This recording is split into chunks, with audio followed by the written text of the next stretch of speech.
Aujourd'hui, prendre l'avion est devenu assez banal. Pas tout à fait comme prendre le bus, mais presque. Mais ça n'a pas toujours été le cas. Au début de l'aviation, l'idée même de voler était impressionnante, non seulement pour les passagers, mais aussi pour les compagnies aériennes. Elles se voyaient comme les porteuses d'un grand rêve, des pionnières du progrès technologique, et à bien des égards, elles l'étaient vraiment.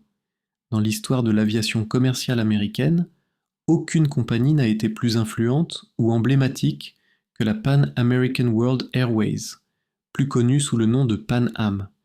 Ce n'était ni la première compagnie, ni la plus populaire sur les vols intérieurs, mais elle a toujours symbolisé la prospérité américaine du XXe siècle. Pensez-y, dans 2001, l'Odyssée de l'espace de Kubrick, c'est Pan Am qui transporte les passagers vers d'autres planètes. Aujourd'hui, nous allons parler de la marque Pan American, et en même temps, nous verrons pourquoi elle n'existe plus. La Pan American Airways a été fondée au début de 1927 par des pilotes militaires américains pour une raison assez précise. Les États-Unis voyaient d'un mauvais œil l'influence croissante d'une compagnie aérienne allemande en Amérique centrale. Initialement, Pan Am devait transporter du courrier entre Key West, en Floride, et la Havane, à Cuba. À la même époque, un jeune homme d'affaires issu d'une vieille famille américaine, Juan Terry Tripp, est fasciné par l'idée de créer une compagnie aérienne offrant le meilleur service possible à des passagers fortunés. Il n'aurait pas pu le faire seul, mais heureusement, il avait des camarades de Yale qui portèrent les noms de Vanderbilt, Rockefeller et Harriman. Ces trois personnalités influentes ont investi 250 000 $ dans l'idée de Tripp, et à l'été 1927, il avait fondé l'Aviation Corporation of America. Bientôt, le premier avion postal effectua son vol inaugural de la Floride à la Havane. Mais ce n'était pas encore le succès. Le succès est arrivé en 1928, avec l'adoption d'une nouvelle loi sur le courrier aérien international qui accordait le droit d'opérer en Amérique latine uniquement aux compagnies invitées par les gouvernements locaux. En d'autres termes, pas les Allemands. C'est là que les remarquables talents de diplomate de Juan Tripp sont vraiment entrés en jeu. Il a entrepris une tournée du continent, rencontrant des responsables clés partout où il allait, en s'assurant toujours de distribuer des cadeaux et des promesses. Mais ce n'est pas tout. Tripp a eu la prévoyance d'inviter le célèbre aviateur Charles Lindbergh comme consultant technique pour l'accompagner dans les négociations. Lindbergh venait de réaliser le premier vol transatlantique en solitaire, devenant une véritable sensation, adulée par la presse. La même année, une fusion a eu lieu. De la Pan American nouvellement formée, la compagnie a hérité de son nom, de ses pilotes militaires et d'une relation spéciale avec le gouvernement américain, qui lui a pratiquement offert un vaste réseau de routes convoitées à travers l'Amérique latine, Cuba, Porto Rico, les Bahamas, le Mexique et le Chili. Tout le reste, y compris la direction, a été fourni par Tripp. En 1929, la compagnie a opéré son premier vol passager de Miami à San Juan avec des escales au Belize et à Managua. Le voyage de 3200 km durait 56 heures, incluant 2 nuits d'arrêt. Les années 1930 ont été une période d'expansion rapide pour Pan Am. Elle est devenue une pionnière dans de nombreux domaines. L'introduction des hydravions, le lancement de vols transpacifiques et l'établissement de routes commerciales régulières à travers l'Atlantique Nord. D'ailleurs, les hydravions de la Pan American ont été conçus par le célèbre ingénieur aéronautique russe Igor Sikorsky. Il a développé deux appareils, le S-40 et le S-42, les premiers hydravions quadrimoteurs de l'histoire.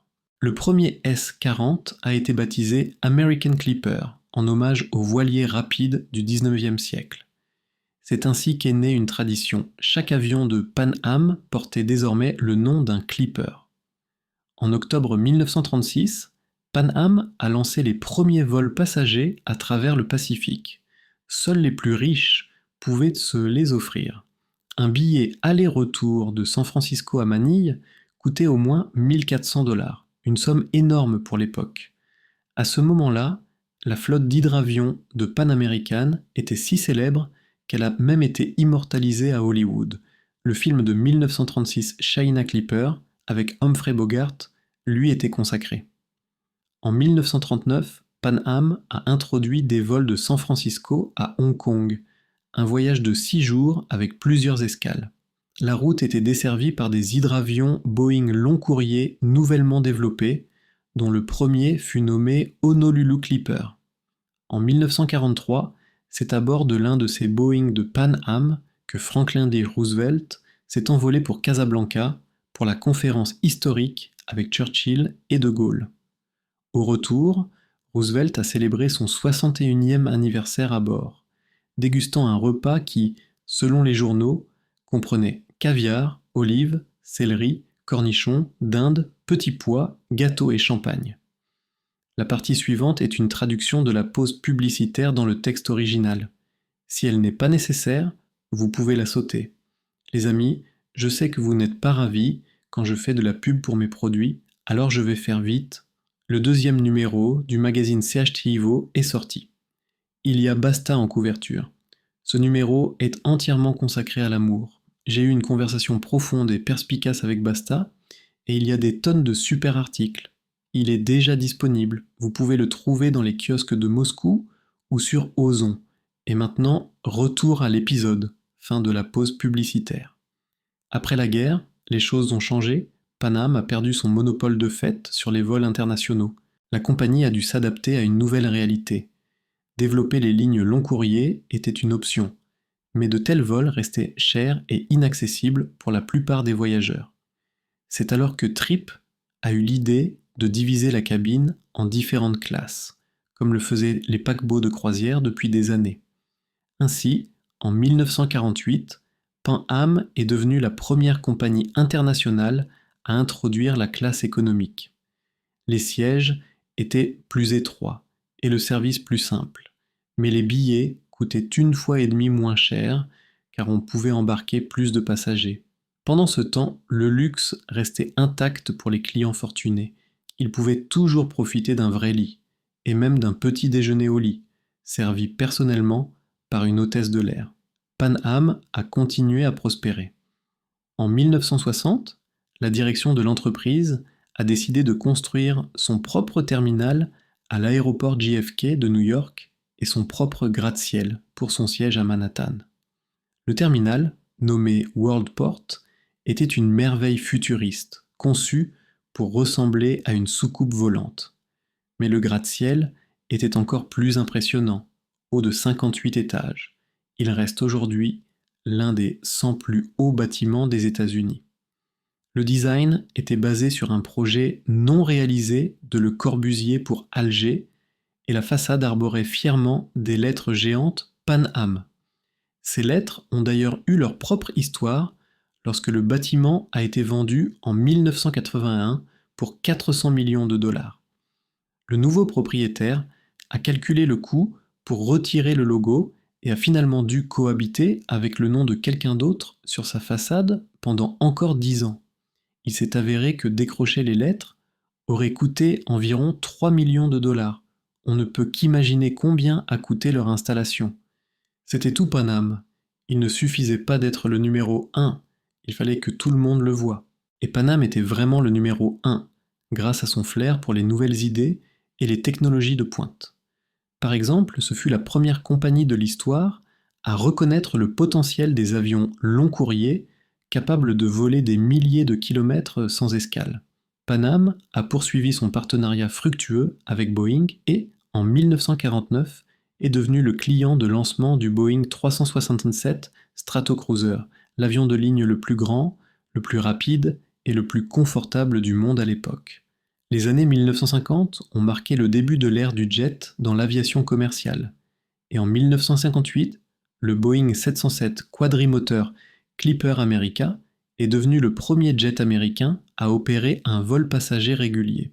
En 1961, Pan Am a annoncé un partenariat avec IBM pour développer un système de réservation électronique innovant. À l'époque, seule une technologie comparable était utilisée par le Pentagone. Le système a été développé, est devenu révolutionnaire et s'est distingué par sa rapidité et sa polyvalence. Très vite, il a été utilisé non seulement pour les réservations, mais aussi pour d'autres services. Comptabilité, analyse des ventes, gestion du trafic aérien et suivi numérique des vols. C'est Trip qui a passé la commande légendaire à Boeing pour le 747, un nombre stupéfiant de 100 appareils. Avec le 747, Pan Am a commencé à établir des records du monde en lançant des vols vers le Japon et l'Australie. À la fin des années 1970, la compagnie desservait tous les continents sauf l'Antarctique. Un chapitre spécial de l'histoire de Pan Am concerne ses vols vers l'Union soviétique. Trip avait tenté de négocier un service aérien avec l'URSS dès les années 1930, mais les pourparlers avaient échoué pour des raisons politiques. Puis sont venues la Seconde Guerre mondiale, suivie de la guerre froide, et la question n'a été réexaminée qu'à la fin des années 1950. Après des années de discussions complexes au plus haut niveau des deux gouvernements, une percée a finalement été réalisée. Le 15 juillet 1968, un Boeing 707 de Pan Am a atterri à l'aéroport Sheremetyevo de Moscou, marquant le premier vol direct depuis New York. Le même jour, un Ilyushin Il-62 d'Aeroflot a fait le trajet inverse de Moscou à New York. Jusqu'en 1979, date de la suspension des vols, en raison de l'invasion soviétique en Afghanistan, Pan Am est restée la seule compagnie américaine à avoir des vols directs vers l'URSS. Et cette histoire comporte deux détails amusants. Premièrement, les billets d'Aeroflot étaient moins chers. L'Union soviétique avait besoin de devises étrangères, donc Aeroflot cassait les prix. Résultat, les vols de Pan Am étaient souvent à moitié vides, tandis que les avions soviétiques étaient toujours pleins. Deuxièmement, Pan Am n'avait pas le droit de vendre des billets aux citoyens soviétiques. Malgré cela, la compagnie avait un bureau officiel à l'intérieur de l'hôtel Métropole. Elle était autorisée à distribuer du matériel promotionnel et ses calendriers muraux colorés sont devenus très prisés.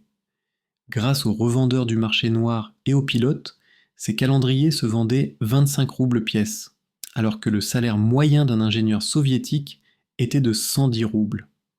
Pan Am a toujours eu un marketing très fort. Le logo du globe bleu, introduit dans les années 1950, reste l'un des symboles les plus reconnaissables de l'histoire de l'aviation, et à mon avis, l'un des plus beaux. Les publicités de Pan Am étaient partout, mettant en valeur le luxe et le glamour des voyages en avion. En 1956, la compagnie a même engagé Ernest Hemingway comme ambassadeur de la marque. Il volait fréquemment avec Pan Am pour se rendre à Cuba. On pense que c'est lui qui a suggéré le slogan emblématique de la compagnie aérienne la plus expérimentée du monde. De nombreuses célébrités, des présidents américains aux stars d'Hollywood, ont été photographiés avec les sacs souvenirs de première classe de Pan Am. L'un des moments les plus iconiques de l'histoire de la musique s'est également produit avec la participation de Pan Am. Le 7 février 1964, les Beatles sont arrivés aux États-Unis pour leur première tournée américaine à bord du vol 101 en provenance de Londres. Ce moment a marqué le début de ce que l'on a appelé l'invasion britannique de l'Amérique. Ce qui est remarquable, c'est que Pan Am n'a pas seulement servi de simple transporteur dans cette histoire. Elle a fourni un service d'accompagnement exclusif au groupe depuis Heathrow jusqu'à leur première conférence de presse à l'aéroport JFK. Les photos des Beatles posant devant le logo de Pan Am ont fait le tour du monde. Il n'y avait tout simplement pas de meilleure publicité à l'époque. Pan Am n'a pas été la première compagnie à faire du placement de produits dans les films, mais elle a été l'une des plus actives. Outre le déjà mentionné 2001, l'Odyssée de l'espace, son logo est apparu dans les films de James Bond, Indiana Jones, Blade Runner, Scarface et même Charlie et la chocolaterie. Dans les années 1970, Pan Am était la première compagnie aérienne des États-Unis, la plus célèbre, la plus avancée technologiquement et la plus prestigieuse. Elle avait de réelles ambitions de dominer le marché mondial du transport aérien. Alors, qu'est-ce qui a mal tourné? Pourquoi Pan Am a-t-elle fait faillite? La réponse réside dans plusieurs facteurs clés. La première et principale raison fut la crise pétrolière de 1973. Elle a fait flamber les prix du carburant, frappant Pan Am de plein fouet, car la compagnie dépendait de gros Boeing 747 long courrier qui consommaient des tonnes de kérosène. La deuxième raison fut un autre changement de législation qui a privé Pan Am du soutien gouvernemental. Avec moins d'argent disponible, l'entreprise a dû examiner ses finances de près, et il s'est avéré qu'elle se retrouvait avec une montagne d'actifs inutiles et non rentables, des compagnies aériennes régionales, des biens immobiliers, des avions vieillissants, des lignes de vol non viables et d'innombrables bureaux à l'étranger. À la fin des années 1970, ces pertes dépassaient le milliard de dollars. En 1981, Juan Trippe est décédé.